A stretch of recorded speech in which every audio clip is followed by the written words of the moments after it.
blue copter that they use for the UN cover-up copter. And one of the notable events when that copter was sent out was when they were trying to harass me with the Cessna so that I would record them, so that my battery would go down to 5% so that I couldn't take videos. And so I had been recording the Cessnas, and then it dropped to 5%, and that helicopter was waiting in the park because the instant it went to 5%, he flew back over my house from the back right to the front left, but my phone went to 6% as he was approaching, and I recorded him, and then they had a meltdown, and they harassed the hell out of me after that. But they've sent that copter out many times, and I've identified it many times in the dusk when they try to use it as a silhouette. And so I told people that they could take an LG LK7 phone and fly a UN copter over it, and you could match the sounds.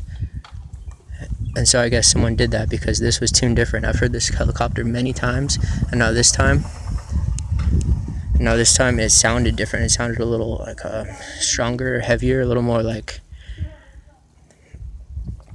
a gruff chop. I can't explain the sound properly, but it wasn't the same flimsy chop. And so it was approaching. I was in the backyard for just the second I finally walked into the backyard, and I unplugged my phone, and so there was a Cessna watching me before that, so he told them to come out. And so it was flying straight at my house, and it was going to fly straight over, but I had stepped out in the side yard, so he paused, and then so he turned left, and he went over the 2-story house across the street, and then he turned right and crossed my street, and then he went to the spot 3 houses down where they did the crazy circles on October 16th that they didn't post on the police blogger. And then he descended, and he was like 60 feet, 50 feet, and he came across my head, and he wanted me to record him from below.